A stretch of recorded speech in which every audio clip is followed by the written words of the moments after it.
De todos os aplicativos do seu celular, qual é capaz de mudar a sua vida? Com o app da Genial, você tem um mundo de possibilidades para investir o seu dinheiro. E não importa o seu nível de conhecimento, aqui você investe de forma simples, rápida e segura. Baixe o app e invista na Genial.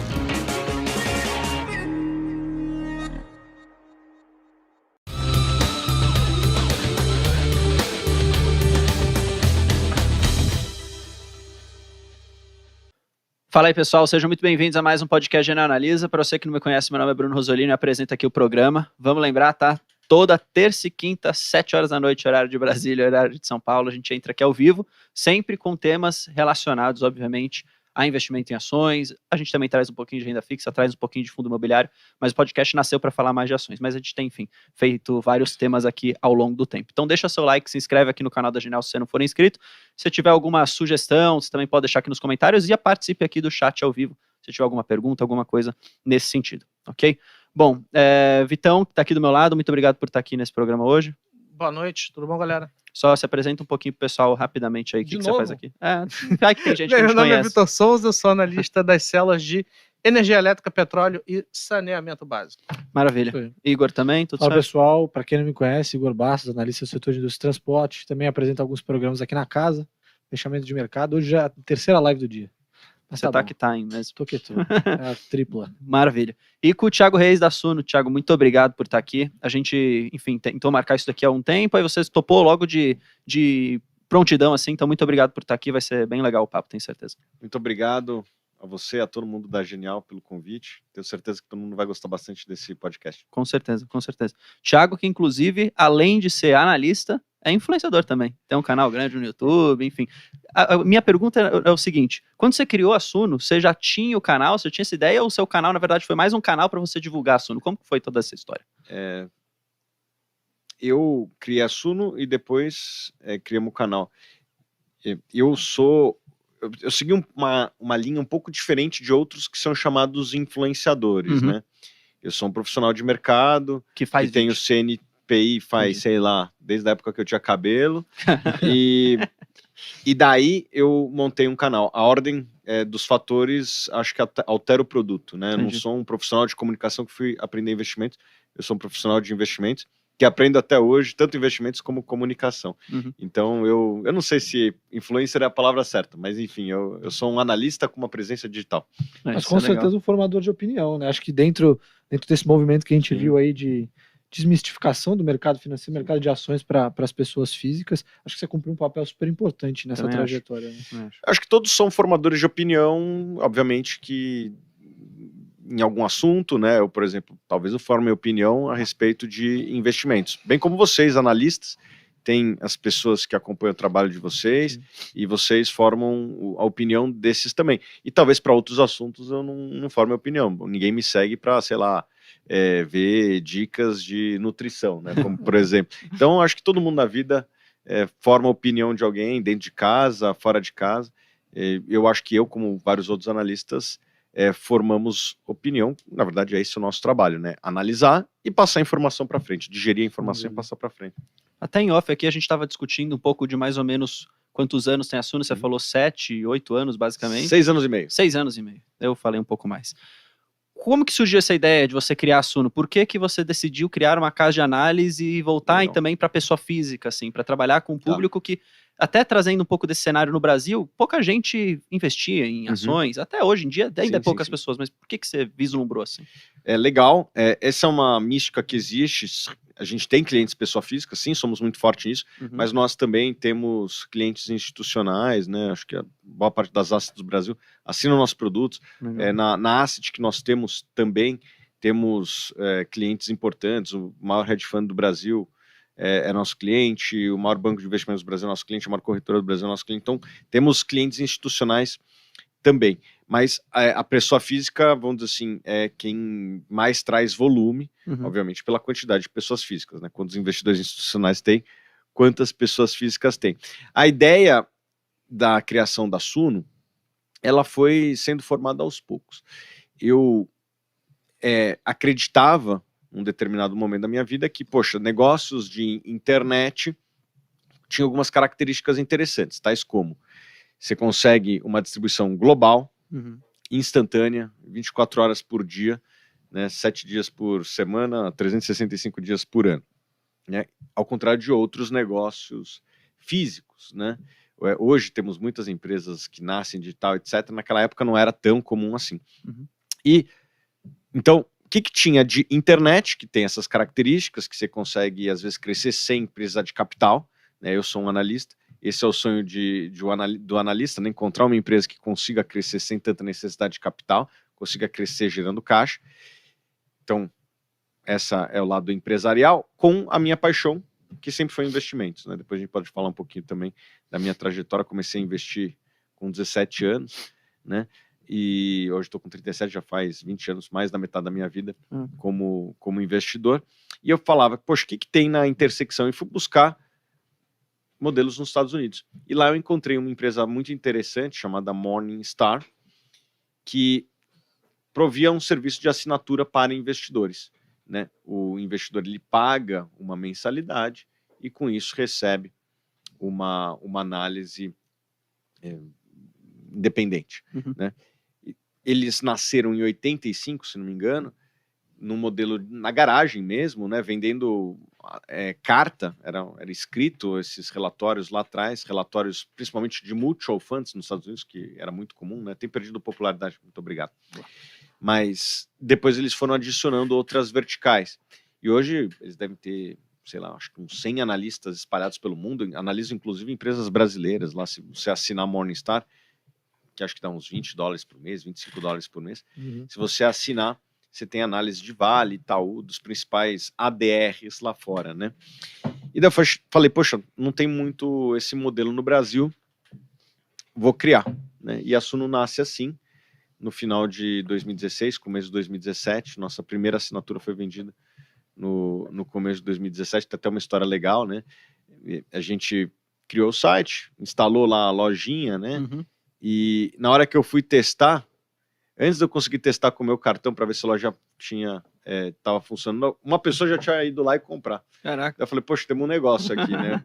Antes de eu conseguir testar, alguém conseguiu ser mais rápido e ser o primeiro cliente nosso. Era você que fazia todas as análises no começo? Cara, no começo eu fazia não somente as análises, como atendimento, era tudo. Comecei a trabalhar numa mesa de cowork muito parecida com essa, assim, e eu tinha um computador, cabia outras 2 pessoas do lado, num cowork lá em Pinheiros, que nem existe mais, e assim começou, né? E eu brinco que a margem da empresa, a maior margem foi no primeiro mês. De lá para cá a margem só caiu, né? Porque eu era tudo na empresa, eu era atendimento, eu só tinha uma assinatura de economática, o custo do cowork, e era isso, né? O resto então foi tudo margem. Daí eu fui contratando mais pessoas, né? E no começo eu fazia análise de ações, fundos imobiliários, mas logo em seguida eu já trouxe mais pessoas para nos ajudar. E mantemos todas as carteiras desde a criação até hoje. Nunca deletamos nenhuma carteira, porque a gente vê que às vezes isso é comum, né? O cara vai lá, cria uma carteira, uma vai bem, outra vai mal, ele deleta que vai mal e deixa que vai bem. Nós não. Viés do sobrevivente. Isso a gente não faz, né? E todas as nossas carteiras estão superando os benchmarks, e agora temos fundos estão no quartil superior. Então acho que a gente tem entregado um bom serviço para os nossos clientes. Deixa eu te perguntar uma coisa antes. O que você fazia antes de você fundar uma casa de research? Isso. E, bem, eu imagino que antes, por ser tudo mato, você não devia, eu imagino que você não trabalhava diretamente com a pessoa física. E dito isso, como é trabalhar com pessoa física? Quais são os desafios de se trabalhar com a pessoa física? E não com um CFA, um hedge fund sofisticado que conhece as finanças e tal. Eu comecei a trabalhar em 2017, em 2003, quando eu tinha 17, né? 17 anos, no último ano do colégio, num clube de investimentos, né? Family and Friends, isso em 2003, e foi muito bem, né? Não só a bolsa foi muito bem, como a gente foi muito melhor que a bolsa. Né? Era um período assim que não precisava ser muito gênio, né? Porque era possível comprar muitas empresas boas e baratas. Você comprava, sei lá, Itaúsa a 5 vezes lucro, Souza Cruz a 4 vezes lucro, Gerdau a 3 vezes lucro, várias empresas brasileiras assim. 2003 foi quando foi exatamente o início do ciclo, né? Isso, eu comecei nesse ciclo aí. E eu fazia 40% ao ano, a bolsa fazia 30% ao ano, e eu achava que eu era melhor que o Warren Buffett, porque Warren Buffett tinha feito só 20% ao ano, eu estava entregando 40%, né? Uhum. Em dólar mais ainda, porque o dólar caía, né? Uhum. Então, eu não tinha visto uma crise nos primeiros 5 anos da carreira, até vir a crise de 2008, que daí você toma uma porrada, né? Perde metade do patrimônio ali. Eu aprendi que não é só festa, né? O mercado volta e meia cai. Então, esses primeiros 5 anos da minha carreira foi só para cima. Fomos melhor que a média Sempre no clube de investimento. no clube de investimento. Depois transformei esse clube de investimento num fundo, Uhum. né?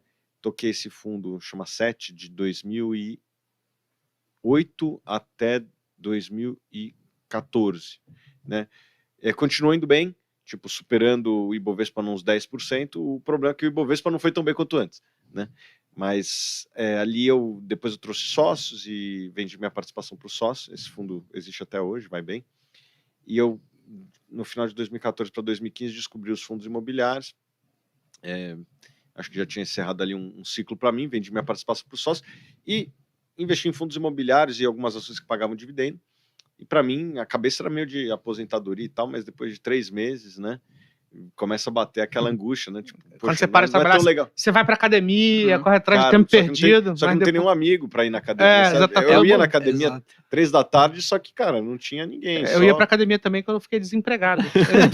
Os primeiros 3 meses Não, mas você é aquela emagrece, famosa só frase do tipo, pô, o que adianta você ganhar na Mega sozinho? É tipo isso também. Exato, Os seus exato. amigos têm que ganhar, né? Ou você tem que pagar pra eles ficarem vivendo com você, porque você fica mas sozinho. eu não era né? o Neymar que dava para carregar a turma nas costas, né? Tinha uma boa renda, mas não tanto. Exato. E daí, nesses 3 meses, na verdade demorou mais, né? Mas depois de 3 meses começa a bater aquela angústia e eu fui fazer de tudo um pouco na vida ali, de viagem mesmo. Fui para Cuba fumar charuto, fiz o caminho de Santiago e comecei a refletir. Teve uma luz no caminho de Santiago. Pior que acho que ali Tá vendo? ali é bom mesmo, porque você só anda o dia todo, cara, e andar pensando, exato. refresca o cérebro, né? Dá mais oxigênio e tal. Eu não sou da medicina, mas é o que a gente encontra por aí. E Você realmente vê andando. o que o homem que recebe dinheiro faz. Vai pra Cuba e vai pra iluminação espiritual. E, cara, foi muito bom fazer o caminho. Recomendo a todos que puderem, né? É barato, por incrível que pareça, né? Tipo, fora é barato, porque é o interior lá da Espanha é bem baratinho, mas faz você refletir bastante sobre tudo da vida, né? Você falou espiritualidade, essa é uma das partes só, tá? A maior parte dos que fazem o caminho não são religiosos, né? Não são pessoas religiosas, são pessoas que estão ali para ter alguma iluminação, seja isso o que for, né? Uhum.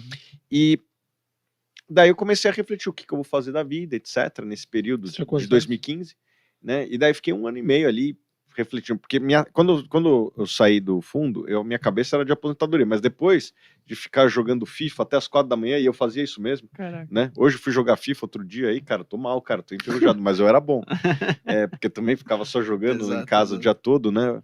Sei como é. E os meus amigos trabalhando e eu jogando FIFA, daí eu era melhor que os caras, não é possível, né? Hoje a situação virou, tô trabalhando mais que eles. E daí eu comecei a refletir o que eu vou fazer da vida, e daí juntei, poxa, a internet tem essas características, o investimento é uma coisa que eu amo, que eu gosto. Eu acho que desde que eu comecei, não teve um dia que eu não pensei em investimentos, não pensei a respeito de alguma coisa. Sábado, domingo, é um vício mesmo, mas é um vício, acho que saudável, né? Você vê aí os bons investidores vivem mais, né? Olha quantos anos está o Charlie Munger, o Warren Buffett, né?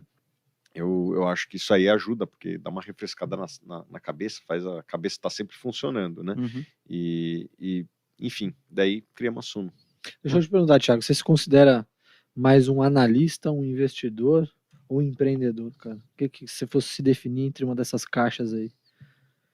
Pô, tem que botar uma das 3, Tem que cara? ser Eu tudo acho que junto, eu tô na intersecção dessas Exato, 3, né?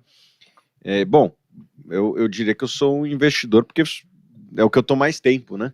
É o que eu tô desde os 17 anos. Então, o que eu tô mais tempo é investidor, mas eu sou também um empreendedor, né? Tô na frente da minha empresa e regulatoriamente sou um analista. Tá. Aí agora, acho que a segunda parte da pergunta não foi respondida. Tipo, você trabalhava ali com institucional, aí agora tá. você escreve relatório para pessoa física. Quais são os desafios? Porque a gente tem esse desafio aqui na Genial também. Na Genial, só para explicar para quem está em casa, e também para explicar para o Thiago, se chamava Brasil Plural e era uma casa 100% institucional. Então, assim, você fazia as teses em inglês, os modelos, etc. E à medida que a gente vira a chave, como é que você vai explicar uma TIR, um EV/EBITDA, uma tese, um Keiger para uma pessoa, para um dentista, para um, como funciona? Como é que vocês trabalham isso? Vamos lá, eu acho que tem a análise, que isso não muda, e o como você apresenta, né? A comunicação, ela tem que ser uma preocupação. Por exemplo, você citou alguns termos em inglês. A gente, sempre que possível, evita, né? Só para dar um exemplo, 96 ou 93% dos brasileiros não sabem falar inglês, né? E assim, boa parte dos que sabem é hello. Não adianta você falar EBITDA margin, né? Você tem que falar margem EBITDA e explicar o que é o EBITDA logo em seguida, né? Ou ter um link para algum lugar que tenha essa explicação. Então, a preocupação da comunicação, que muitos analistas não têm, e que eu acho que se você explica de maneira simples para os investidores institucionais, o cara fala, pô, esse cara está explicando simples, ele não sabe. Se ele não tá usando palavras em inglês, opa, esse cara aí tá fora da caixinha. Então, eu acho que uma preocupação que nós analistas temos que ter é adaptar a comunicação ao público. Exato. Né? Não adianta você ir de bermuda numa festa de gala, mas também não adianta você ir de terno e gravata para a praia. Né? Então, você tem que adaptar a sua comunicação ao público que você está se dirigindo. Isso não significa que você precisa mudar a sua análise. Se você está otimista com o Petrobras, no caso você está pessimista com o Petrobras, você está falando com o público internacional, você vai ter que explicar, sei lá, por que a mudança do PPI é ruim e tal. Beleza, vai por esse caminho. Na hora que você vai para o público mais varejo, você tem que explicar a política de preços que antes seguia o preço internacional, agora é uma outra política que tem uma...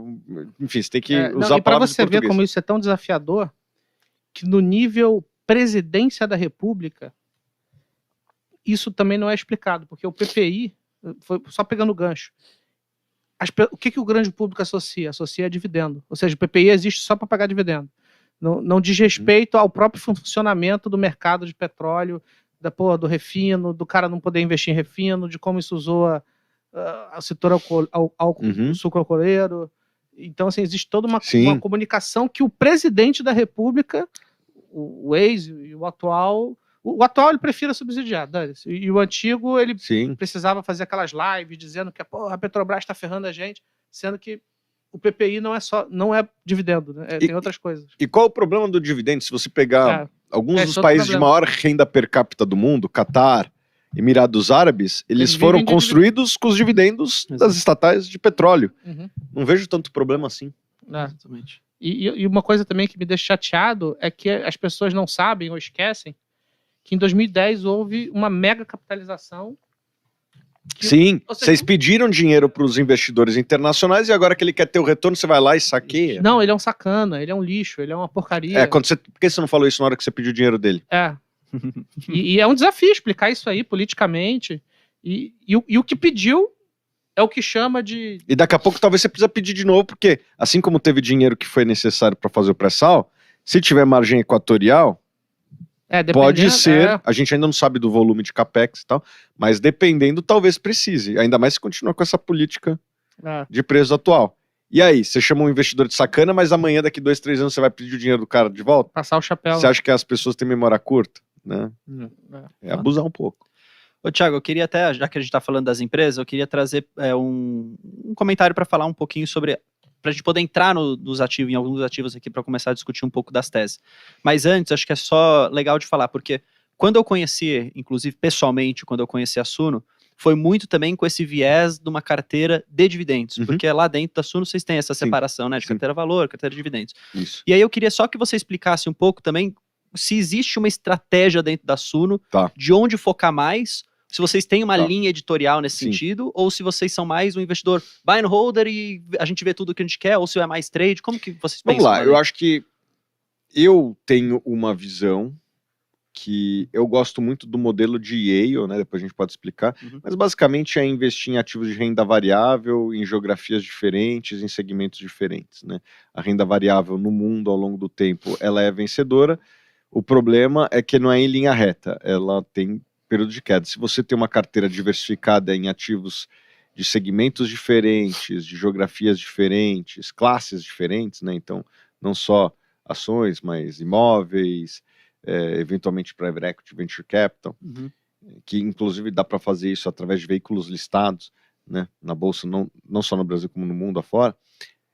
Provavelmente ao longo do tempo você vai ter uma carteira muito positiva e reduzindo a sua volatilidade. Então você reduz aquele risco de perda que existe na renda variável. Isso é como eu penso. Mas se você perguntar para outro sócio nosso como Baroni, ele é um cara muito de fundos imobiliários. Então, eu acho que nosso trabalho é mostrar os cenários possíveis e cada pessoa se identifica com alguma filosofia e ter as análises referentes a essas classes, sobretudo de renda variável, como ações e fundos imobiliários, né? Não só no Brasil como fora também. Mais ou menos isso que nós temos. E temos algumas carteiras que seguem alguns perfis, né? Então quem nos acompanha gosta muito de dividendos, então nós temos as carteiras de fundos imobiliários, nós temos a carteira de dividendos, que respeita esse público, mas também tem pessoas que gostam de empresas de menor capitalização, as small caps, que gostam também da filosofia do value investing, que às vezes anda de mãos dadas com o dividendo, às vezes não, né? Às vezes tem uma sobreposição, às vezes não. Então essas são as nossas principais carteiras, além da carteira internacional. Boa, trazendo um pouco disso, até o pessoal do chat está falando bastante, porque uma das teses que ficou bastante conhecida, inclusive, acho que pelo trabalho inclusive da própria Suno, eu acredito, foi o case de Itaúsa mesmo, que era uma na verdade, se pagava bastante dividendo no passado, até por uma questão de também ter uma exposição muito maior em Banco Itaú. Itaú tinha um payout alto também, e aí recentemente acho que a gente tem até um viés mais estratégico da empresa em diluir um pouco essa posição que ele tinha só em Itaú para ir um pouco para outras empresas de infraestrutura, enfim. Como que você vê assim Itaúsa? Ela continua sendo uma empresa que, assim como no passado, pode estar dentro de uma carteira de renda, virou um negócio mais para você entender e ser mais uma questão de olhar e, vai ter ganho de capital aqui, vai ter valorização. Como que você vê Itaúsa, se é boa, se não é, como que você analisa? A gente gosta. Ela realmente era uma empresa que pagava bastante dividendos, né? O que aconteceu com os bancos em geral, os bancos privados, né? Lá em 2015, eles pararam de crescer a carteira de crédito de maneira intensa. Eu estou dizendo principalmente o Itaú e o Bradesco e o Santander. E com isso a Basileia foi lá para cima, né? Encheram ali o tanque do carro, né? Ficou com muito capital. E como a economia não cresceu tanto, né? Até, nos anos subsequentes, permitiu-se que, o banco está muito capitalizado, os bancos no Brasil têm uma receita de serviço elevada, né? E não estão crescendo tanto. Então, podiam pagar bastante dividendos até a pandemia, porque daí na pandemia o Banco Central basicamente proibiu, os próprios bancos ficaram um pouquinho com medo, com razão, né, o que vai acontecer, e por conta disso eles reduziram os seus dividendos. Então o Itaú, que tinha a Itaúsa basicamente como um conduíte, né, todo o dividendo que o Itaú estava pagando, que era um payout enorme, eu não vou lembrar de cabeça, mas dá para ver aqui. Se tivéssemos um computador na mão, talvez você consiga lá no Status Invest, nosso site lá, você consegue ver o payout do Itaú. Ele estava muito alto até a pandemia, e a Itaúsa ela era um conduíte, ela pegava esse dividendo e mandava para os acionistas, né? Como o Itaú parou de pagar tanto dividendo para acelerar na carteira de crédito, né? O PIB foi um pouquinho melhor ali na saída da pandemia no Brasil, né? O Brasil saiu da rabeira do menor crescimento para um crescimento um pouquinho melhor. Então o Itaú parou de pagar dividendo, como pagava, reduziu o payout, talvez você tenha os números aí, e a própria Itaúsa decidiu fazer uma alocação de capital em algumas empresas, algumas que ela já era sócia, né, como a Alpargatas agora, fez uma capitalização, como também nas empresas de infraestrutura, né, CCR, junto com a Votorantim, e também a Egea, que é um player de um segmento que vai crescer muito, que é o segmento de saneamento. Saneamento vai muito capital. O Brasil precisa botar R$1 trilhão aí de reais para tirar o atraso do saneamento, e a Egea pode ser uma das empresas que vai fazer mais investimento. Já é uma das empresas que mais faz investimento em saneamento, ganhou alguns leilões importantes no Rio. Então, tem uma entrevista recente do CEO... Que ele até diz, né, que vai voltar a se pagar dividendos. Isso, exatamente. Em que ele cita um pouco o que está acontecendo, né? O Itaú, eu acho que talvez comece a aumentar um pouco o payout, e essas empresas que antes demandavam capital, provavelmente em algum momento vão ser pagadoras. Infraestrutura, em geral, tem essa característica, você faz um investimento muito grande na frente, Depois tende a... e depois o investimento ele é baixo, nulo, assim, quase muito baixo, né, só de manutenção, e vira um gerador de caixa. E a Itaúsa está nessa fase. Eu acho que os investidores, eles que entraram por conta do dividendo, eles estão frustrados, tá? E o fato da ação ser R$10, os dividendos ficam em centavos, o que dá até um motivo de percepção, às vezes, de compra de balinha só. De centavos. Mas eu acho que em algum momento ela vai voltar. A gente acredita que se existe uma família, uma empresa que fez boas alocações de capital no Brasil, foi o Itaú / a Itaúsa, merecem respeito e historicamente, se não tiver nenhuma alocação de capital boa, provavelmente eles vão pagar dividendos dos seus acionistas como sempre fizeram no passado. Só para ilustrar o que você acabou falando, aqui dá para ver um pouco do payout histórico de Itaú, aqui segundo o próprio Status Invest. 2017, 75%, quando você vai para 2018, 90%, 2019, 70%, basicamente. Então, e aí você vai para 2020, 2021, isso cai ali para 25%, que é o mínimo regulatório. E a Itaúsa, então, passou a receber menos dividendos, e os poucos dividendos que ela recebia, ela foi investir em infraestrutura. Exato. Então, eu não acho que isso é ruim para o investidor, mas aquele cara que só olha dividendos, ele pode se sentir um pouco frustrado. Eu acho que a tendência é que esses investimentos, na hora que maturarem, paguem dividendos, quem sabe até, possivelmente, maiores do que anteriormente. Até nessa pegada dos dividendos em si, a gente acabou mencionando essa questão de infraestrutura em geral, e aí a gente até vai também aqui um pouco de encontro com os setores que o Vitão acaba olhando para cá. E utilities, aí, e utilities em geral, vamos colocar assim, tá? E aí, pô, quando você pensa em dividendo, é muito difícil de você não pensar também em energia, especialmente as transmissoras que o Vitão tem a cobertura aqui, inclusive de todas, correto? E aí eu queria até entender um pouco, vocês na Suno também, acho que antigamente, sempre foram defensores muito rígidos, assim, de Taesa também, por ser até uma boa pagadora. Sim, a gente foi mudando ao longo do tempo, porque o papel foi valorizando, Era né? isso que eu queria perguntar. A gente, desde o começo da Suno, tínhamos recomendação, só que o que eu acho, né, e tal, eu quero até a opinião do Vitor aqui. Por ser um papel que paga um dividendo alto, acabou atraindo muito investidor, pessoa física. É um case que às vezes é difícil de você entender a contabilidade, né, o IGPM que sobe, que desce, que bate nos ativos, que faz o lucro subir, que faz o lucro caixa ser uma coisa, o lucro regulatório ser outro. E a empresa pagou, por conta de vários efeitos não recorrentes, um dividendo muito alto.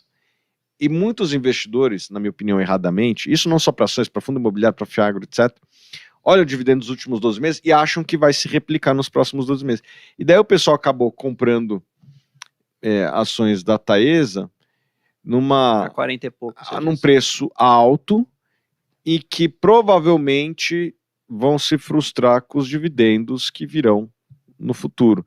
A culpa não é da Taesa, a culpa é dos investidores que olham os dividendos passados e perpetuam aquele cenário, né? Então eu acho que, infelizmente,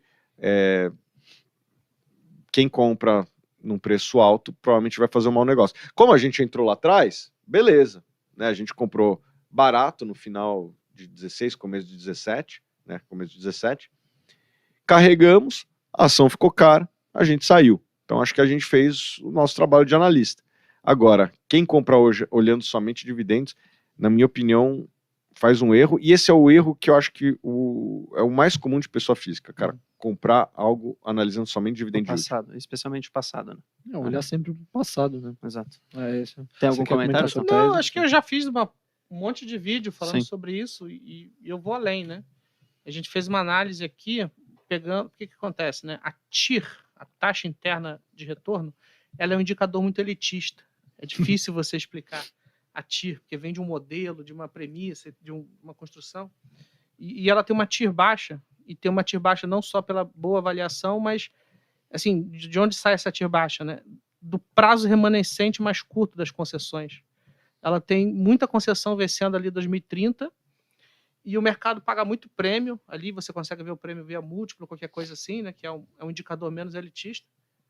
E não olha para o todo, né? Para o prazo remanescente das concessões. Assim, eu vejo a Taesa com prazo remanescente de concessão mais curto e o mercado pagando mais prêmio nela. Se não pela TIR, que é difícil de você avaliar, mas pelo EV/EBITDA. Então, assim, ela tem o EV/EBITDA, sei lá, 30%, 40% acima da Alupar e da Transmissão Paulista, e ela, na real, ela acaba antes, digamos assim. Claro, ela vai entrar em novos projetos, etc e tal, mas com o que você tem hoje, ela tem ela tem uma curto, duration. Olha, eu sendo elitista de novo. Ela tem uma duração média do prazo de concessão remanescente mais curto em relação às demais. E no setor de infraestrutura, geralmente só acontece o contrário, né? Quando a gente vai olhar para múltiplo, geralmente quem tem concessões mais curtas, né? Geralmente tem um múltiplo mais baixo. E aí fica parecendo mais barato, mas na verdade não, é porque o mercado o resultado... Então, assim, e Taesa é um case difícil de explicar, né? Aí, é difícil. E aí, por exemplo, o institucional, mesmo que ele discorde de você, a bola segue, o jogo segue. Agora a pessoa física não, ela te ofende. Ela ficou vendida. Tem um. Esse é um. Te ofende. Mas isso é um ponto bom, assim, que você trouxe, Vitão, porque esse é um cuidado extra que a gente tem que ter ao falar algo. De não ofendê-los de volta? Porque assim, é meio. Exato, não, você tocou no ponto bom. Porque a gente tem que partir da premissa que o investidor, ele é, infelizmente, também um torcedor. Sem dúvida. Né? Alguns papéis, muito mais. Né? Oi aí pra tipo, eu diria Bitcoin e tal. Nossa, você fala dessas coins da vida, nossa, você mexeu com a religião do cara, entendeu? Eu tenho maturidade aqui, né? Acho que você também. Pô, você tem um céu de Petrobras, eu tenho um buy, e beleza. Tipo, não tem nenhum problema disso. Você tá pessimista, eu tenho otimista, a gente pode depois sair para almoçar e bater o papo. Depois a gente fala de Petrobras. Mas o investidor mais tradicional, você vai e traz uma má notícia pro cara, como essa, o cara fica bravo com você. Eu acho que pessoal, né? Então você tem que tomar muito cuidado com as palavras. Isso é verdade. Isso é verdade. Ô, Thiago, deixa eu só, assim, aproveitar que a gente tá falando de mercado, eu queria, assim, tocar num ponto de cenário, né? Porque a gente teve ontem decisão do Copom, estamos entrando no início de um ciclo de corte de taxa de juros, muito provavelmente. E assim, geralmente, quando a gente observa isso, né, nos 3 últimos ciclos mais intensos no último, a gente viu muitas pessoas voltando para a renda variável, né? E aí acho que é até legal aqui para a gente trazer esse debate para a mesa aqui, como é que está a sua expectativa em relação a isso, a esse novo ciclo de corte de juros? Na vida é importante a gente saber o que a gente é bom e saber o que a gente não é bom, né? E eu sou um cara muito mais de analisar o micro do que macro, tá? Não estou dizendo que o macro não é importante, só acho que o macro ele é mais imprevisível e eu acho que eu tenho a humildade de dizer que eu não consigo fazer previsão de CDI, de dólar, né? Basta ver os últimos anos, o que tivemos, os maiores efeitos na economia, um foi uma pandemia, outro foi uma guerra, que não estava no modelo de ninguém. Não estava no modelo de ninguém. Então, eu acho muito difícil de fazer análise macroeconômica. Teremos crise no futuro, como essa? Eu prefiro analisar qual empresa consegue sobreviver a uma crise. Pega uma empresa e vê como é que ela sobreviveu nas últimas 3 crises. Ali você já começa a ter um cheiro de como a empresa desempenha no micro. Eu sou muito mais de micro do que de macro. Dito isso, os principais economistas, os principais gestores já estão vendo que certamente teremos um corte. O que eu acho que vai acontecer, já conhecendo bem a cabeça da pessoa física, que esse conheço no micro, eu acho que boa parte das pessoas só vai voltar, já estão começando a voltar a olhar ações, mas vão olhar com mais intensidade quando o CDI cair de fato. O investidor pessoa física olha muito mais para o CDI do que para a NTNB longa, que já teve uma descompressão muito grande nos últimos 4 meses. O investidor pessoa física ainda não sentiu isso. Então, quando o CDI começar a cair, já começou a cair, eu acho que é aí que o investidor começa a buscar com força. E esse cara, hoje, ele é um player relevante, né? E foi um player que botou muito dinheiro em CDB de banco, em LCI, LCA. Deve ter sido aí uns 500 bilhões de reais ano passado. Tem muita coisa travada, né, ainda. E eu acho que vai vir uma boa parte desse dinheiro para renda variável em algum momento. Eu chutaria que quando o CDI, daí é um chute mesmo, quando baixar dos 12% ali, porque quebra aquele 1% ao mês, e daí quando abaixa de 10%, daí abre a porteira mesmo. Mas você de fato acha que a gente consegue ter o brasileiro em si com uma mentalidade de investidor de fato? Porque quando a gente viu a Selic cair a 2% por conta da pandemia, os caras não tinham alternativa. Então o cara vinha para a bolsa mesmo sem saber o que é. Eu tenho que ir lá para lá porque eu preciso ganhar mais dinheiro e correr risco. Só que aí quando começou a subir, a gente viu na verdade que o pessoal foi fugindo, foi realizando prejuízo para caramba para voltar para renda fixa, para o Porto Seguro. E aí, você acha que esse é um comportamento que tende a se estender pelo Brasil por muitos anos ainda, ou o investidor agora que vai voltando para a bolsa, ele já está mais convicto de que, eu vou voltar para cá para investir em empresas, para investir em negócios, para carregar um negócio por longo prazo, ou ainda tem muito esse pensamento de giro muito forte de carteira, assim, ora aqui, ora ali, sabe? Porque é diferente do perfil do americano, por exemplo. Não, o americano é ruim também. É igual também. Dependendo do americano. Vamos falar então talvez de um perfil mais... do Peter Lynch, que é muito boa. Né? Que o fundo performa muito bem, mas o cotista, na verdade, perde. Porque tem essa manada, assim. Como você vê isso no Brasil? Eu vejo que é algo inerente à existência humana, não é Brasil, é americano. O que importa é o cara não sair, né? Não desistir. Infelizmente, a maior parte das pessoas não estão preparadas para ser investidores, não é só no Brasil, é no mundo. Essa questão do comportamento de manada, ela é, assim, tem registros no mundo todo, né? Um exercício que eu sempre proponho para as pessoas é o seguinte: Warren Buffett tem lá seus 100 bilhões de dólares. Qual teria sido o patrimônio do Warren Buffett se ele tivesse aplicado somente no SP500? Seria mais ou menos 1 bilhão de dólares. Ou seja, ele criou quase que 100 bilhões de dólares acima da média do SP500. Ou seja, quando ele compra uma ação, alguém vendeu para ele. Se ele ganhou 100 bilhões ao longo da história, alguém perdeu 100 bilhões. Será que foi uma pessoa que perdeu 100 bilhões? Ou foram 100 milhões de americanos que perderam 10 mil dólares? Nem sei se é essa conta, estou fazendo de cabeça aqui agora. Eu chutaria que foi muita gente perdendo cada um pouquinho. Ali. Isso significa o quê? Que o mercado de capitais ele é concentrador de renda. Mas a culpa não é do mercado de capitais. A culpa é da pessoa. A culpa é das pessoas. Exato. E se não fosse o Warren Buffett, iam perder para outro, entendeu? Então a culpa não é do Warren Buffett. O Warren Buffett não é um cara mau. Pelo contrário, ele estava dando liquidez. Se não fosse ele, as pessoas provavelmente iam vender mais para baixo ainda, porque o preço, né, teria menos demanda, seria mais para baixo ainda.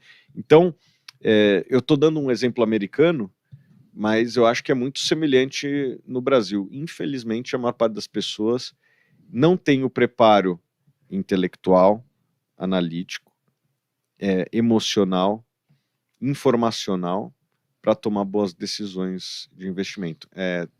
As pessoas que têm essas características são poucas e o dinheiro acaba se concentrando nelas ao longo do tempo. Não porque elas são más, mas porque as pessoas são despreparadas, infelizmente. Na verdade, o melhor momento para você perceber se de fato o pessoal tem a mentalidade de investidor ou não é quando você tem um mercado de baixa. É isso. Que aí você vê, na verdade, a grande maioria não tem, porque a grande maioria foge e realiza um prejuízo absurdo, assim, e volta a comprar, na verdade, quando tudo volta a subir.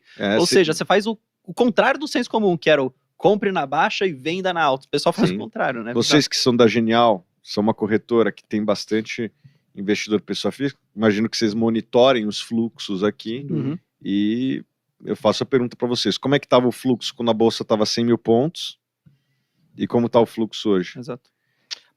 Eu concordo com você, mas você sabia que quando teve o Corona Crash, teve pico de volume para cima? Sim, eu acho que ali... essa educação foi muito interessante. Tipo assim, ali foi curioso. Quando caiu 60%, teve influxo Sim. positivo de investidores. E isso foi muito legal.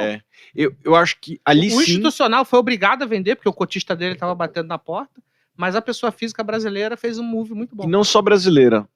Daí voltou no mundo também. Eu acho que o Corona Crash teve uma característica peculiar. Fez as pessoas estarem em casa e o governo injetou dinheiro na mão delas. Né? O cara ficava em casa sem fazer nada e com dinheiro na conta. E daí começou a botar dinheiro em tudo quanto é coisa que Shiba Coin. Não, e Bitcoin, o gasto diminui também, né? em aposta, em ações. Então, tipo, todo aquele dinheiro que ia para serviços, Ia pra lazer, né? O cara né? tem Que que é para colocar lazer, uma- viagem, etc. O cara tava em casa olhando pro teto e daí quando a bolsa começou a subir, ele falava, vou nesse trem também, o Bitcoin também, e apostas também. Cara, E eu lembro daí, que o volume... NFT, né? Vocês É, lembram do macaquinho do e tal? macaquinho, cara. Coitado, Cara, eu lembro que Justin Bieber. o volume da Ambev de cerveja subiu 20%.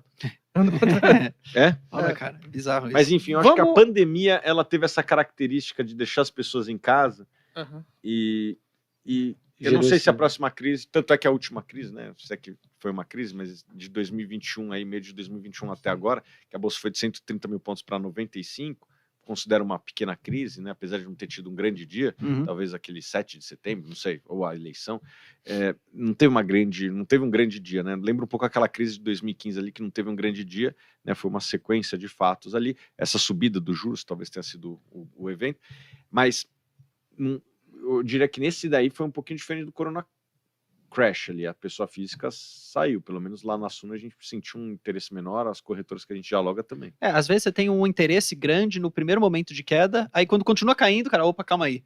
É. Melhor eu parar, Vou vai. acertar o fundo. Não, ele...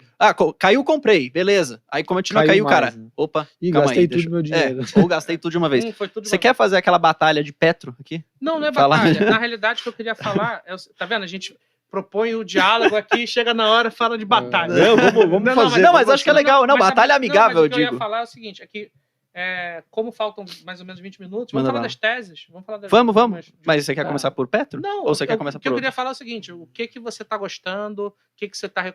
Assim, você Uhum. pode dar um spoiler ali, né, do seu Não, fundo. lógico. Que- E na Suno, eu acho assim, o analista pode comprar a ação, né? Não é assim? Sim. Inclusive, tem que comprar o que tem, não é? Respeitando o código de conduta da Você vem, PMEC, né? Aqui a gente não pode. 30 dias antes, 5 dias depois, né? Esse é o código de conduta da PMEC, lá vocês podem ver no site. Antes da reclamação. Quais são os cases aí que Qual você tá... case que você... Eu Ah, vi a que gente você, tem no seu alguns, vídeo né? você tá falando de Vale pra caramba. Vale, tô começando a gostar. Banco do Brasil, gosto muito. BB Seguridade, gosto Mas muito. Esses Banco são do alguns- Brasil, mesmo a R$50, você gosta? Ah, bastante. Ainda? Óbvio que menos, né? A gente foi...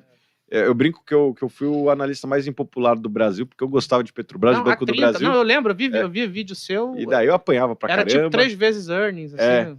Eu acho Não tá que tinha muito uma diferente preocupação, não, tá? porque o lucro subiu. Não. Eu acho que o growth de lucro vai ser menor, né? Porque A teve um base ganho já é de grande. eficiência gigante no Banco do Brasil, né? Ele veio de um ROI ali De de 5, 8, não. sei lá, acho que foi 8, É 10, 8%. e foi correr para 22, né? Assim, foi ao longo de, sei lá, 5 anos, né? Isso aí provavelmente não vai mais se repetir. Se ele manter 20, tá lindo, maravilhoso. Né? Eu acho que vem alguns trimestres e tal, mas ainda está abaixo do patrimonial. Acho que ele tem alguns pockets de vantagem competitiva, né? Como relação com fundos de pensão, que deixam dinheiro lá no Banco do Brasil, tem a questão de operar o plano safra, o próprio salário dos funcionários públicos. Isso aí tem alguns pockets de eficiência que permite que ele faça cross-sell para essa base. Isso fica muito evidente na BB Seguridade, né? Exato. Então, eu gosto do Banco do Brasil e da BB Seguridade. Eu brinco que um é o filé mignon e o outro é o boi inteiro, né? O filé mignon do Banco do Brasil é a parte de serviços, aí a parte da seguradora. Basta ver o ROI, né? ROI, sei lá, 60%. Não tem nenhuma seguradora no mundo que tem esse nível. Trouxe mais água aqui que o pessoal do De- chat opa. falou, dá água pro Thiago aí. Que eu percebi que E acabou. Bradescão? Não, mas antes de Bradesco, posso falar de BB Seguridade? Porque Lógico. uma coisa legal de BB Seguridade, não sei se você, enfim, concorda até, mas é muito legal de ver uma empresa, primeiro, que distribui quase 100%, Sim. e quando você vai ver o crescimento da empresa, assim, eles conseguem trazer um crescimento muito robusto com uma rentabilidade muito boa. Então isso chega a ser, para alguém que gosta de dividendo, o melhor dos mundos, porque Sim. rentabilidade altíssima, distribui muito e Uhum. continua conseguindo crescer. Isso tem muito a ver com a relação tem- com o Banco do Brasil, né? Tem tudo a ver, assim. Umbilical. Quem faz o crescimento da BB Seguridade, o capex de crescimento, vamos dizer assim, é o Banco do Brasil. Uhum. É o Banco do Brasil que constrói a agência, etc e tal. Aí ele só usa, né? E eles vêm vendendo nessas agências os seus produtos, né? Tem 2 grandes divisões lá, né? Eles não abrem muito, mas a gente consegue fazer algumas estimativas. O agro e o seguro prestamista são muito relevantes lá. Uhum. E o Banco do Brasil tem algumas vantagens competitivas para esse público. Então, eles acabam, o público agro, o público de funcionalismo público fica lá, e é uma possibilidade de cross-sell muito grande para essa base. O que traz essa vantagem competitiva frente a outras seguradoras, né? Com certeza. Por né? exemplo, Tipo, Porto, até Caixa Seguridade. A capilaridade É que Caixa muito talvez tenha um grande, pouco né? E a mais. escala também, pouca gente fala disso, né? A escala que a BB Seguridade alcançou, principalmente no agronegócio, ela tem hoje a capilaridade do Banco do Brasil. Então, Isso aí. pega soja no Rio Grande do Sul, milho no Mato Grosso, Tá em café todos em os Minas lugares, Gerais, fruticultura no Nordeste, ela chega com o portfólio todo numa resseguradora e fala, vamos fazer um resseguro, e com isso consegue ter uma escala muito boa. Exato. O banco mais regional, né, tipo, sei lá, um Banrisul, bate numa resseguradora, a resseguradora tem que encontrar os retalhos no resto do Brasil Exato. para fazer o match, para neutralizar a correlação, né? Para neutralizar Uhum. ali a. Uhum. Bom, beleza, é soja no Rio Grande do Sul, o que tem baixa correlação aqui? Tem que fazer um monte de catadinho no Brasil todo, e o Banco do Brasil já chega com o portfólio todo, né? Que já é diversificado. E com isso, Exato. ele consegue ter um ganho de escala com o ressegurador que os outros players não têm. E com isso ele já está conseguindo até atacar balcões que não são dele, né? O Banco do Brasil já faz 1 bilhão de prêmios a BB Seguridade, né? Em balcões que não o Banco do Brasil. Eles não abrem, mas eu acredito que seja muito do agro, muito porque essa escala, eles chegam mais competitivos Pô, do que outros players privados. Por quê? Porque o cara tem uma escala. Uhum. E para, vamos dizer assim, se fosse 100 anos atrás nos Estados Unidos, iam vir e fazer que nem fizeram com o Rockefeller e fatiar a empresa. Não, você não pode ter tanta escala assim, mas eu acho que o Brasil está muito longe disso. O Exato. governo federal não vai fazer isso com o Banco do Brasil, que é dele mesmo, né? E BB E tá mais segue blindado hoje. de ingerência também, Também. né? Do tem que o Banco essa. do Brasil. BB segue hoje nesses preços, você gosta também? Gosto das duas. Ah. O Banco do Brasil vai dar uns R$12,50, entre 12 e 12,50 por ação. É o centro do guidance, a gente até Uhum. concorda com isso. O Banco do Brasil dá o guidance lá de lucro e tem até superado nos últimos anos, inclusive no primeiro trimestre. Exato. Então, se você analisar, se você dividir pelo preço da ação, não sei quanto fechou hoje, 47, alguma Sei, coisa, agora acho.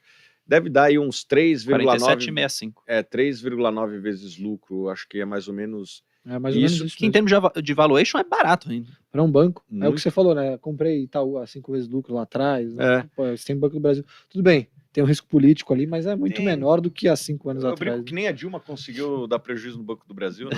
É, sim. Mas é até bom você trazer esse caso, né? A Petrobras, e já vamos falar dela, ela tem um efeito nos indicadores macroeconômicos, sobretudo inflação Muito maior, e né? consequente juros, muito maior do que o Banco do Brasil. O Banco do Brasil, ele é muito forte no crédito agrícola, muito forte em crédito consignado, e daí, nas outras linhas de crédito, ele tem um market share bom, daí, sei lá, carros e tal, mas que não dá para você fazer se mandar, queima toda a basileia do banco e cresce aí, não vai mexer tanto no PIB do Brasil. Sim. O crédito né? subsidiado geralmente vem ou via BNDES ou Caixa, né? Não é via Banco do Que Brasil. você entra muito mais na veia, sabe? Investimento. Sim. Cara, as outras, assim, você consegue fazer talvez pelo agro, que já tem o plano safra.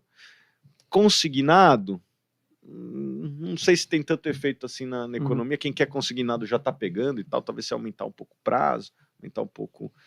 E as outras linhas, não sei se tem um efeito na economia. É melhor você pegar o dinheiro do governo e botar no BNDES, talvez, para dar um boom, né? Agora os caras querem fazer o PAC 2, aí 3, sei lá, o plano de aceleração da corrupção que eu Né? Cara, os caras sempre inventam alguma Não, coisa e que já deu errado. Não, mas deu, assim, são as mesmas pessoas com os mesmos com os nomes. mesmos. Exato. Parece que a gente pegou tudo e voltou. É, aquele E filme estamos que vendo volta, tudo de o tempo novo. volta, Eu volta. me esqueci. Não é. Esqueci o nome do filme. Back to the Future? Não, sei lá, é um que o cara acorda. E ele vive a mesma Ele vive coisa o mesmo toda dia, hora. todos Eu os sei, dias, tá ligado assim. qual que é. Tipo assim, ele acorda, ele tem que resgatar não sei quem. Aí ele acorda, pega o carro, ele acelera, bate e morre. Aí ele acorda de novo, porque o dia sempre tá voltando, entendeu? Entendi. Ele bateu porque ele morreu. Aí é mais ou menos isso. Então, Qual que é o nome, Luiz? Você sabe o nome? Dia da marmota. Pode ser. Boa. Boa, é isso. Mas no Brasil o passado é incerto, então Ah, a gente, pô, tá de sacanagem. as coisas podem mudar com uma velocidade que a gente não imagina. tem essa também, né? E aí eu queria fazer o gancho, porque a gente tá falando aqui da questão do governo. Uhum. Aí, ok, entrou um novo E o governo. Banco do Brasil não faz refinaria, né? O Banco do Brasil não faz refinaria. O Banco do Brasil vai. Se quisessem atrapalhar a nossa vida, eles são bons nisso quando querem, né? O que dá pra fazer no Banco do Brasil? Dá pra deixar inchado, Abre mais vaga de emprego, né? mas assim, fica até feio, né? Porque vamos abrir agência? Quem abre Tipo, agência hoje em dia? Todo mundo Aí vai fechando. ficar as moscas, é meio assim, exato. tipo, puta, é funcionalismo demais, assim, sabe? Exato, Então, exato. Mas abre vaga de concurso. abre vaga de concurso, mas assim, o concurso geralmente era pra agência, né? né? Vai ficar os caras lá fazendo na nave mãe, pode ser. Mas tudo bem, o ROI vai de 20 para 15. Se você tá pagando 0,8 patrimônio, Tá ótimo. beleza, não é mais 3,8 vezes lucro, vou fazer as contas de cabeça, é 4,9 vezes lucro, que ok, no mundo atual de valuations, que no mundo todo tá alto, poxa, eu acho que tá bom, você pagar menos da metade do múltiplo de JP Morgan num banco que tá dando um ROI mais ou menos que nem o do JP Morgan, Uhum. né? É no pior momento, né? Porque em alguma hora o governo volta e daí em algum momento volta a eficiência, né? Sim. Então não é que vai ser assim para sempre, né? A gente já viu que o Brasil tem esses altos e baixos e daqui a pouco vem um governo que olha mais para eficiência.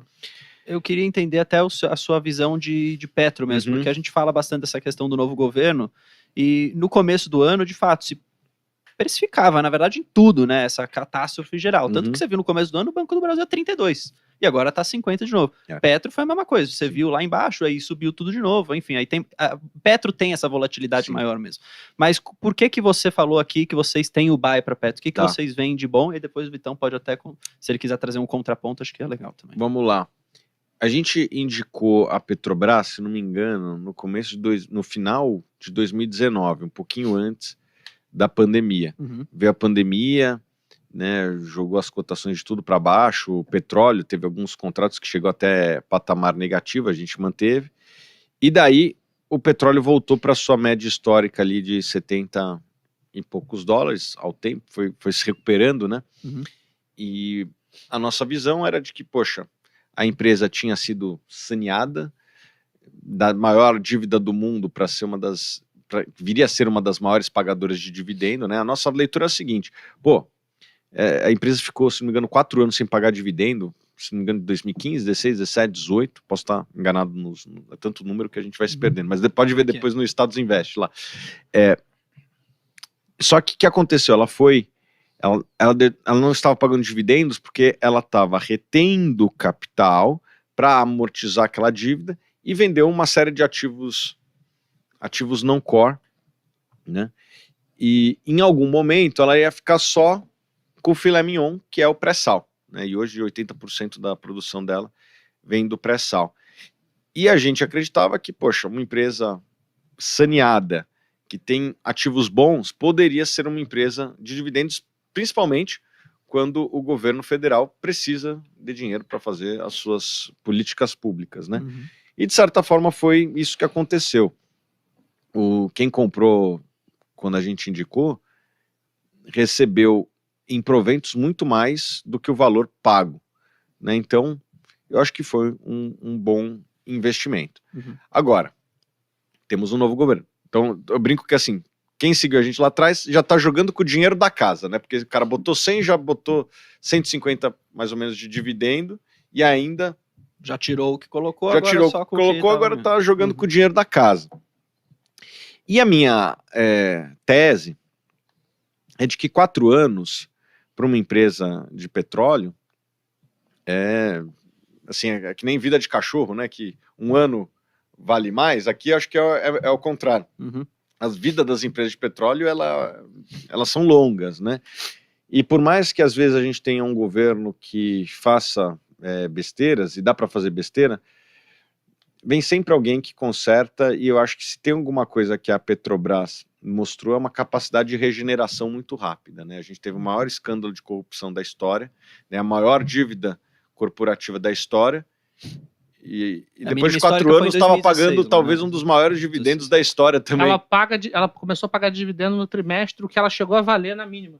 Exato, então, tipo, a capacidade de regeneração, né, lembra o Wolverine, assim, o cara leva tiro, leva porrada e tal, e depois nasce mais forte, né? Nasce mais forte. Tomou um então, adamantium, né?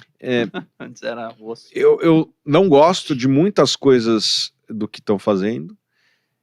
Eu acho que outras têm várias amarras, né? Que não dá para fazer muita coisa do passado. Eu acho que a sociedade também está mais vigilante, mais cansada, né? E eu acho que demora para fazer, né? Mesmo o Petrolão demorou, sei lá, 15 anos para quebrar a empresa. Mas nesse nível atual, assim, de preço, até tentando fazer, como se fosse um advogado diabo aqui. Se a Petrobras inventar, por exemplo, vamos começar a investir construir refinaria e voltar tudo que a gente estava fazendo, eólica offshore, né, que era uma intenção, isso não poderia causar uma degradação muito grande no fundamento da empresa a ponto do preço cair tanto, e não seria talvez uma melhor entrada nesse momento? Sendo bem realista aqui, o meu otimismo ele é sempre compatível com o preço. Eu já fui mais otimista. Entendi. E o preço subiu, e acho que nas últimas semanas tem algumas coisas que têm me incomodado cada vez mais. Talvez a gente revise em algum momento a nossa posição. O dividendos veio junto com isso, né? Com algumas surpresas interessantes. Menos do que a política de dividendos, eu quero ver o plano de investimento, né? Que deve sair. E é engraçado, porque às vezes o presidente fala umas coisas que a gente adorou ouvir e de repente faz outras coisas que a gente não gosta. Eu sinto uma dupla personalidade. Pegando esse gancho aí. Eu adorei essa expressão, dupla personalidade. Por quê? Porque eu acho que dentre as surpresas positivas que nós tivemos no governo, para mim, acho que a primeira foi o Haddad. Ele está sendo bem razoável em relação ao que você imaginava. Uma surpresa muito grande. Ele foi razoável em termos fiscais aqui em São Paulo. E o segundo, para mim, é o Prates. Eu sabia que ele era senador. Aqui o embate de ideias, né? Agora já começando a trazer o meu argumento. Mas assim, ele era senador do Partido dos Trabalhadores, então assim, quando surgiu o nome dele, eu fiquei assustado.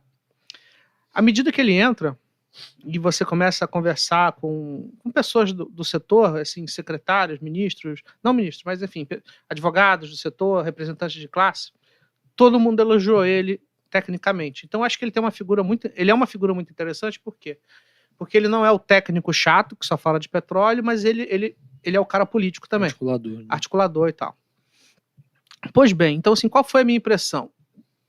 Qual foi a impressão que eu tive dele? É que, no final do dia, a despeito dos discursos políticos, a gasolina tem que ser brasileira, ele sabe como as coisas funcionam, no que diz respeito à paridade de preço. Eu não posso afirmar categoricamente, porque eu não estou dentro da cabeça dele, mas assim, quando você pega o cacuete do cara falando, você vê que ele sabe como as coisas funcionam, entendeu? Então, assim, quando começou a vir o próprio plano de investimentos, aí quando ele lançou a questão das eólicas offshore, logo em seguida ele fez um vídeo falando, não, gente, calma, é uma coisa de muito longo prazo, daqui a 10 anos, não sei o quê. Então, assim, eu achei que ele foi um ponto de razoabilidade muito interessante para a Petrobras. E o que a gente vê hoje é o deságio de 25%, né, 25% tanto do diesel quanto da gasolina. Esse é o primeiro ponto. E o segundo ponto é que, aparentemente, pegando conversa de bastidor, né, que sai nas notinhas da Folha, do Antagonista, e sai de todas as fontes, que é fofoca, a gente nunca sabe se é verdade, mas em algum momento essa fofoca pode virar verdade, mas que aparentemente ele está balançando no cargo. E eu penso assim, se a gasolina já está barata, o que ele não está entregando para ele estar balançando no cargo? Entendeu? Então, se assim, o novo cara quer entrar, ele não vai fazer igual a ele, né? Alguém vai fazer o que ele não está entregando. O que ele não está entregando? Eu não sei. Mas com o que eu consigo ver de fora, aí saiu uma informação, um fato relevante da Petrobras. Eu estava 4h29 da tarde. Petrobras, em relação às notícias veiculadas na mídia, em continuidade ao comunicado do dia tal, informa que seu Conselho de Administração analisará hoje a possível celebração de acordo com a Sete Brasil e empresas do seu grupo econômico, Grupo Sete Brasil. As negociações com a Sete Brasil são protegidas por acordo de contabilidade. Quem quiser saber, quem é novo, né, e quiser saber o que é a Sete Brasil, vocês procurem no Google. Então, assim, eu acho que a fotografia ela não é ruim, mas o filme, ele me assusta. E, assim, quando eu vejo, é como se a empresa tivesse com o freio de mão puxado, né? Assim, a exploração e produção, beleza, ela chega e vende o petróleo a $85, aí quando você vai no refino vai ter uma margem menor. Então, assim, será que ela vai negociar um múltiplo próximo à empresa, mais para cima de uma empresa privada, ou mais para baixo de uma empresa chinesa ou russa, à medida que ela está nesses termos? Sim. Né? E começa a sair muita notícia que eu tô achando muito ruim, assim. Então assim, a fotografia ela não é ruim. Mas e assim, eu sou filho de 2010. Eu comecei a trabalhar no mercado financeiro em 2008, mas eu me tornei profissional em 2010.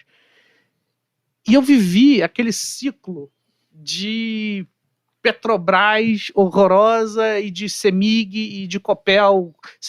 Copel valia 30% do book, quando eu lembro de você fazer avaliação lá. Preço, valor patrimonial, 30%. E o discurso na época era o seguinte, seja para a Copel, e aqui eu não estou fulanizando, é a Petrobras, é o PT, é a Copel, é a Semig, mas assim, o discurso era sempre assim, não, vai acontecer uma porcaria aqui, mas está tão barato que vale a pena. Quem fez isso se deu bem. Mas depois de quantos anos? E assim, eu não sei se você se lembra, em 2016, o Damodaran, ele escreveu um relatório falando de Petrobras, falando que a Petrobras valia zero. Ele errou? Acho que ele errou. Mas assim, qual era a premissa que não estava no modelo dele? Acho que isso aí volta para o que faltou a regressão à média histórica. Não, assim, mas qual era a premissa que não... Ele estava botando que, tipo, cara, os caras iam continuar com essa política de destruição. Sim, mas o que eu quero dizer é o seguinte, a premissa que não estava no modelo dele era o impeachment. E foi uma coisa muito fora da caixinha. Como é que você... entendeu? Tudo aquilo que não é sustentável... uma hora acaba. Aí... acho que ele não Pois botou mas isso. assim, e aí... Eu amo ele, mas aí assim, claro, mas aí eu vou começar a comprar Petrobras agora. E a gente sempre olha em relativo a outras coisas. Pô, olha a Prio. Aonde vai estar a Prio daqui a 4 anos, em termos de produção? Soltou um resultado muito bom, né? Aonde vai estar a Prio daqui a 4... E esse assim, para pegar o case mais redondo. Não tô nem falando de recôncavo e de 3R. O valuation não é tão diferente assim, se você pegar 2 anos. Aí eu fiz um relatório, aqui vendendo peixe, que quando eu pego ali, tudo bem, a fotografia da Prio, ela não gera tanto caixa quanto a Petro. Mas pro ano que vem, considerando as operações, já começa a ficar muito... Eu não vejo tanto prêmio na Petrobras assim, para justificar algo que está muito redondo. Então, eu volto um pouco pro meu histórico, né? Assim, a gente indicou lá atrás. Era outra realidade, né? E capturamos... Cumpriram o papel de então, vocês, né? Tem que ser sempre em relação ao que eu indiquei lá atrás, que eu acho que já conseguimos. Entendo as suas preocupações, concordo com elas e digo mais, essa questão do preço de combustíveis é horrível pro acionista, mas é horrível pro país. Pô, o Brasil deve ser, junto com a Argentina, com a Venezuela, os únicos países do mundo que subsidiam combustíveis fósseis. Né? Quem mais faz isso? Arábia Saudita, talvez. Coisa assim. Beleza, é o maior produtor de hidrocarboneto, até entendo o lado deles. Nós não somos, né? Assim, enfim, não faz muito sentido na minha concepção. Inclusive, eu acho que, poxa, a Marina tinha que se posicionar, entendeu? Ela não é a pessoa que é a bandeira. Mas então. Esperar a Marina, ela tá andando. Mas assim, a ministra do Meio Ambiente tinha que se posicionar. Isso tem impacto em várias cadeias, né? Biodiesel, a questão do açúcar e álcool, né? Isso tem impactos em cadeias que são importantes para o país, né? Que empregam dezenas, centenas de milhares de pessoas. Mas você sabe como é que ele vai resolver a questão do álcool, né? Que ele fica menos competitivo quando ele aumenta o álcool na gasolina. Se aumenta o álcool na gasolina, quem é que paga a conta? É a gente via motores menos eficientes sempre a gente com mais que paga problema. a conta. Né? É sempre a gente que paga a conta. Mas eu acho que isso não dura para sempre. Acho que o erro que você citou da Damodaran é o acerto do Howard Marks, que ele fala, né? A regressão à média é uma das maiores forças das finanças. Foi isso que aconteceu, e eu acho que vai acontecer em algum momento. Por mais que você falou que a fotografia é bonita de um filme feio, mas eu acho que é um filme com um final feliz, que em algum momento vão refletir e falar, poxa, não dá para Mas ficar em que assim para momento? sempre. Não sei, Pois mas é. em algum momento vem. Pois é, mas aí tem outro ponto. O PT é um partido muito profissional, ao contrário do Jair Bolsonaro, em termos ali, né? Então, assim, existe uma alta possibilidade dele reeleger o sucessor. Aí vão ser 8 anos. Entendeu o que eu tô querendo dizer? Então, assim, a gente está no início do ciclo. E o resultado que foi postergado, inclusive, ele ia ser divulgado, é o segundo trimestre desde do novo governo. Então, se a gente pensar em 8 anos, eu vou querer um case de freio de mão puxado, com altos riscos, né? E sempre vai naquela lógica de, não, você bota esse prejuízo aqui, ainda tá barato. E uma das premissas disso funcionar é o ativo continuar barato. E enquanto que eu olho a PetroRio, que em free cash flow yield, em termos fundamentais, beleza, não paga dividendo, ok. Então não entra em certas estratégias, né? Dependendo da carteira que você tem. Redonda, porrando em resultado, vai entregar 200 e tantos mil barris, cheio de oportunidade de M&A. Então, assim, eu penso muito no relativo também. Daqui a 5 anos, daqui a 4 anos, aonde vai estar a PetroRio, em termos de produção e geração de caixa, e aonde vai estar a Petrobras. Não acho que a Petrobras vai estar um cacareco a R$4, como ela chegou no passado, mas vai ter sido um bom case em relação a outras oportunidades. Uma coisa que eu concordo com você é que eu estou menos otimista do que eu estava, né? Muito porque o preço subiu, né? E segundo porque o que eu via, né? E eu começo a mudar de opinião. Só vi boas notícias no primeiro semestre, né? Começou muito feio, né? Vamos fazer eólica offshore, primeira semana. Isso para tudo na economia, né? Vamos acabar com a reforma trabalhista, reestatizar a Eletrobras, acabar com o Banco Central e tal. E daí eu vi um governo indo mais para o centro ao longo do segundo trimestre. Bom, puxado para o centro, mas indo para o centro. Ninguém mais fala de acabar com a autonomia do Banco Central. Só o Lula fala, mas ninguém mais liga. Tipo ele fala ainda. Ele ainda fala, mas aí todo mundo fala, deixa o cara falar. Aí deixa o bêbado falando. A gente levantou um ponto esses dias que é a força, né? E até você e o Zé falaram sobre isso, que é a força com que o Congresso tem hoje e também o medo que eles têm de tomar uma opinião impopular, né? Porque a gente viu na última eleição muitos desses que votaram contra os seus ideais não sendo reeleitos. De traírem a base que elegeu. Então, acho que hoje em dia tem isso que o Igor está falando. Acho que o Congresso, na verdade, é o que está fazendo o governo Lula ir para o centro. Mesmo o Lula não querendo ir para o centro. Beleza, tá indo para o centro, mas me incomodou algumas coisas na Petrobras, que eu acho que ali é a frente do governo que está indo no lugar que eu não gostaria. Porque as outras, beleza, estão sendo puxados para o centro. Não se fala mais de acabar com a reforma trabalhista, marco do saneamento. Acabar com o marco do saneamento, isso tudo ficou para trás. Se você pegar, a única coisa que me incomoda de ação do governo é preço de combustível. E acho que aqui é importante, né, Vitão, a gente explicar, né, para quem está nos acompanhando aqui, a população, de por que é importante a gente ter um preço compatível com o mercado internacional. Se o Brasil não tem um preço compatível com o mercado internacional, né, hoje o Brasil ele é dependente da importação de derivados de petróleo, gasolina, diesel, etc. Então, vai importadoras, compram no mercado internacional e vendem no Brasil. Quando o Brasil tem preços mais baixos do que o mercado internacional, o cara não compra lá para vender aqui, porque ele vai ter que tomar prejuízo, né? E a iniciativa privada não aguenta operar com prejuízo durante muito tempo, então ele para de importar. No que para de importar, o que a gente faz, né? Temos que aumentar a nossa capacidade de refino e provavelmente operando no prejuízo, porque a gente vai ter que comprar, botar insumos aqui para vender, coisa que a gente podia estar vendendo no mercado internacional, não estamos vendendo, em alguns casos até operando no prejuízo, como foi o caso lá atrás, né? Operando no prejuízo, ou a Petrobras se endivida, ou faz desabastecimento. Na Argentina eles foram para o caminho do desabastecimento, né? Não conseguem trazer tanto combustível lucrativo, então tem desabastecimento. A Petrobras antes foi no endividamento. No endividamento. E olha só o que aconteceu. Tem uma hora que o endividamento começa a ficar tão alto que o banco privado, um Itaú, um JP Morgan, fala que não quero mais emprestar, né? E sai de campo. Quais foram os últimos 3 bancos que emprestaram? Banco do Brasil, Caixa e BNDES. Inclusive, eu tive relatos de fontes que estourou-se o limite no BNDES que dava para a Petrobras. Então, até no BNDES mudaram para a política de empréstimo para socorrer a Petrobras. Bom, o Brasil, literalmente. Exatamente. O que aconteceu? E eu acho que daí, bom, não vou dizer que infelizmente, mas uma das coisas que o consumidor não percebeu é que se a Petrobras continuasse se endividando tanto, estourando os limites de crédito dos bancos, uma hora ela ia ficar inadimplente nesses bancos. Só para falar perto do mic, só para o pessoal conseguir. Perto do mic. Ah, só. tá. E daí, esses bancos não iam receber o dinheiro, iam tomar prejuízo.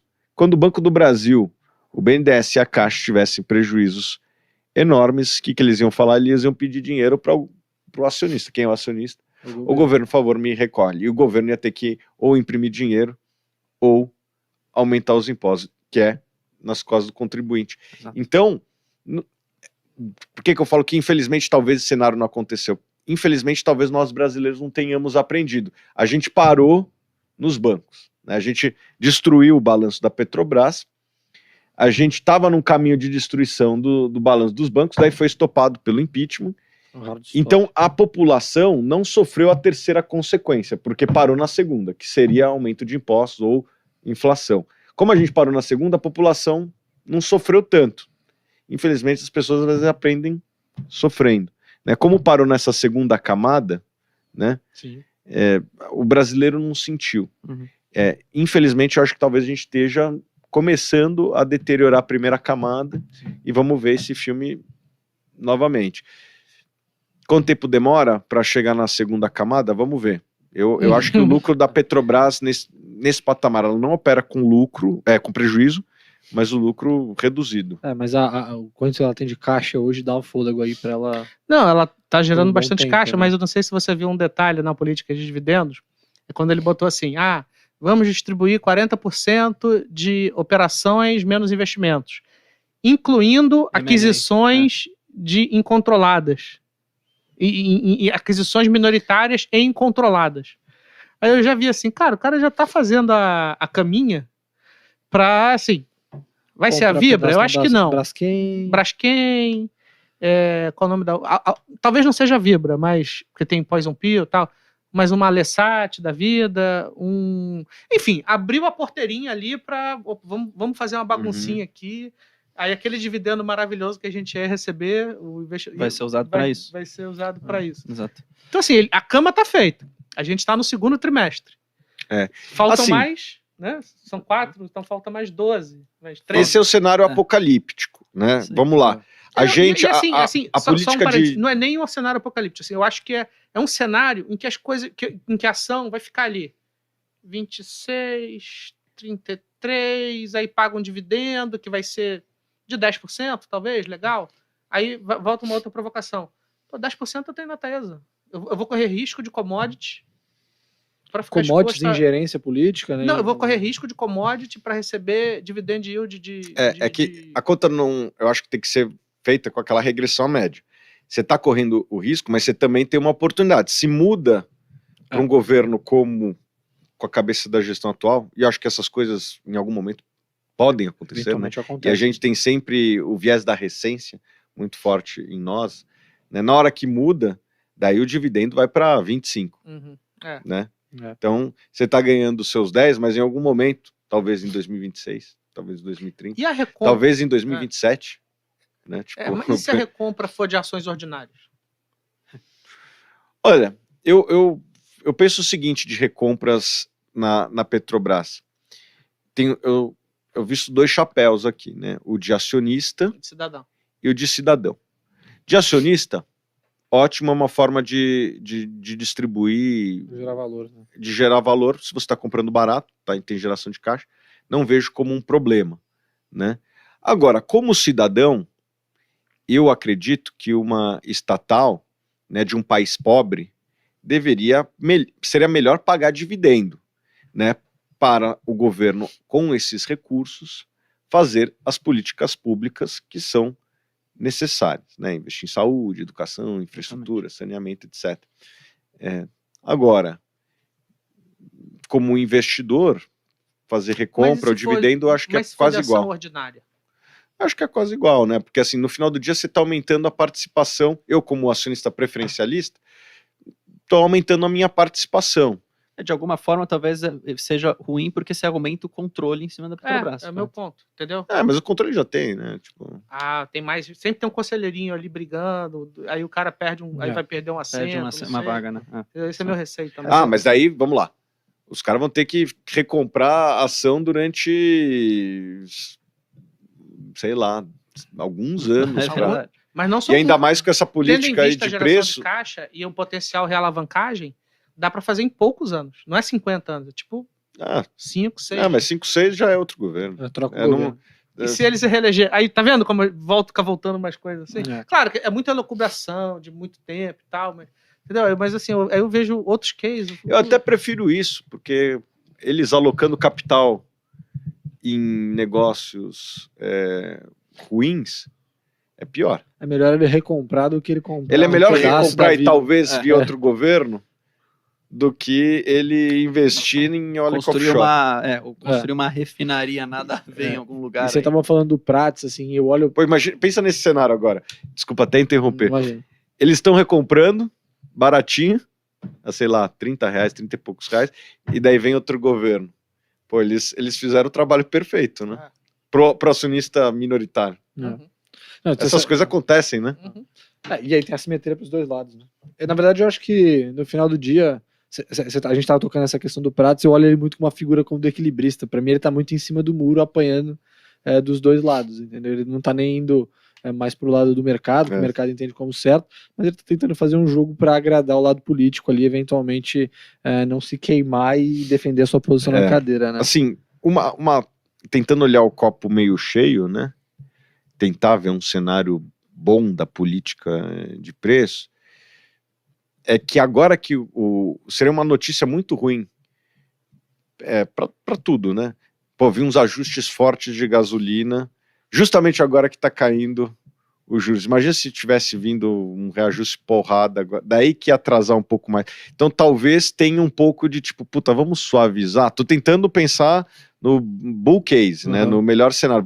Vamos suavizar essa alta para casar com a queda da taxa de juros e fazer a contrapolítica de juros aqui, né? Política monetária, porque assim, o Banco Central é independente, mas a Petrobras não é. Então, vamos fazer um equilíbrio, né? Você usou a palavra equilibrista, vamos fazer o equilíbrio. Esse poderia ser um cenário, a gente não sabe, né? Porque a política nova é uma folha em branco. Ô, Thiago, para finalizar aqui, o pessoal do chat tem falado bastante. Top 3 ações na sua cabeça que você teria na sua carteira, que você vê uma boa oportunidade hoje. Até pra gente fazer um corte. Olha o corte. 3 ações que o Thiago Reis gosta. Vamos lá. Tá aí, ó. Eu gosto sempre de pensar em portfólio, né? Então, se você me deu 3, né? Eu vou tentar maximizar. Te dou 3, mas se você quiser falar 5, pode ser 5, se melhorar. Não, eu acho que assim, já que é um número fixo, né? Você tem que pensar na diversificação. Eu botaria 2 empresas brasileiras e uma de fora para reduzir a vol da carteira, né? A volatilidade da carteira. Banco do Brasil, que a gente citou anteriormente. Eu botaria uma empresa que eu gosto bastante, que está crescendo bastante, acho que o mercado não está precificando de maneira adequada, small cap, que é a Boa Safra. Poderia ser a 300 também, que tem um perfil parecido. Sim. E uma de fora, deixa eu pensar aqui. Eu gosto da HP. A HP não cresce tanto, mas está devolvendo bastante capital. A gente fez um levantamento lá nos últimos 20 anos, eles recompraram acho que 70% das ações. Legal. Então, uma empresa que não cresce tanto, mas retorna muito capital. Se pudesse adicionar um fundo imobiliário, aproveitar que você gosta, ou até um Fiagro, enfim.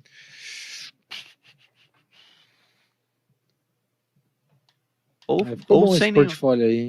Porque aí você diversifica ainda mais, né? Eu acho que o Canip é um fundo interessante porque ele tá descontado lá, tá pagando, acho que, se não me engano, IPCA mais 8, bem, uma carteira bem sólida. Uma pergunta, sim ou não, Sanepar? Se vai ser privatizada, sim ou não? Pois é, mas é esse o ponto. Devolve, né? Sem privatização. Eu prefiro outras, respeito o management, tive com eles recentemente, mas voltando para o que você falou de custo de oportunidade, eu prefiro essas que eu citei. Ótimo. Maravilha. Até Bom que enfim papo. concordaram, então. Bom papo. O Vitão também, uma vez, Thiago, só pegar, a gente fez um podcast aqui, lembra? Que o Vitão falou do porquê não investir em Sanepar. Aí ele falou que o pessoal vai no pessoal, o pessoal ia xingar ele. Mas Agora- a recomendação não era nem de venda, né? Você Não, nunca teve mas não venda em adianta. Sanepar. Não, mas ele falou é mal. torcida. Aí, pô, aí você viu. Não, aí eu boto manter. Nunca botei venda. Exato. O Mas podcast- a galera bota, Vitor está dizendo que a Petrobras, que a Sanepar vai quebrar, vai valer zero. Eles botam lá. Agora, o Ratinho fez agora a privatização da Copel, avançou, já merece uma estátua, né? Uhum. Poxa, um negócio difícil.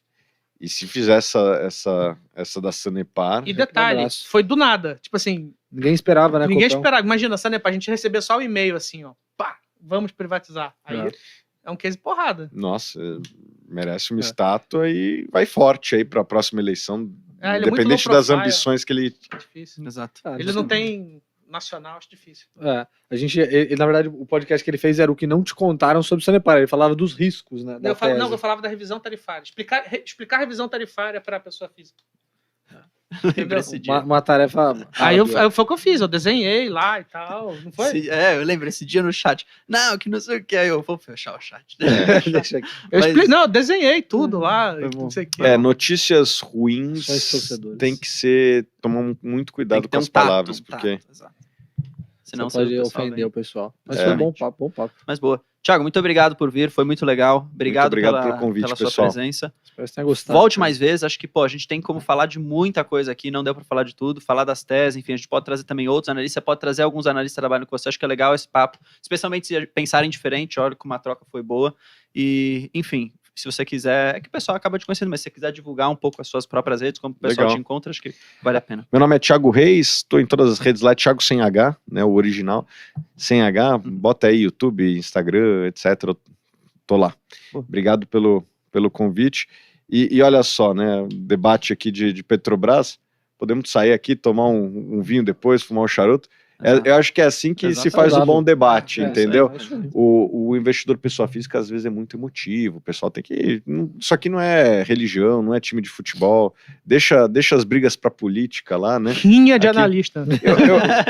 Eu acho que assim, Organizar aqui, né? o debate ele é bom, porque se eu estiver errado, eu prefiro mudar de opinião do que perder dinheiro, Exatamente. né? E o investidor tem que pensar assim também, né? Essa informação que você deu de Sanepar, poxa, se eu não tivesse, eu gostaria, e não tivesse vindo esse risco se materializar, eu prefiro vender agora e mudar de ideia, do que se você tiver certo, eu perder dinheiro depois.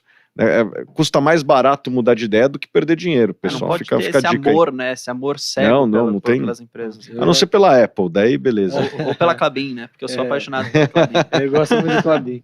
Eu Gente, falo, acabou eu não falo falando, pro mas a gente pessoal, fala eu numa não, próxima eu não tenho vez. político Tive de call com o estimação. RI hoje. Você gosta de Clabin? Só fala isso, pessoal. Gosto. Ah, então Ih, pronto. vai chorar de emoção. Não, é uma emoção absurda. Uma vez perguntaram aqui, pô, e se você fosse casar com uma pessoa, com uma menina que não tivesse Clabin? Eu falei, ou eu não caso, ou eu compro ações de Clabin. Eu fiz a conta hoje, né? Eles têm mais ou menos 750 mil hectares, a gente fez as contas.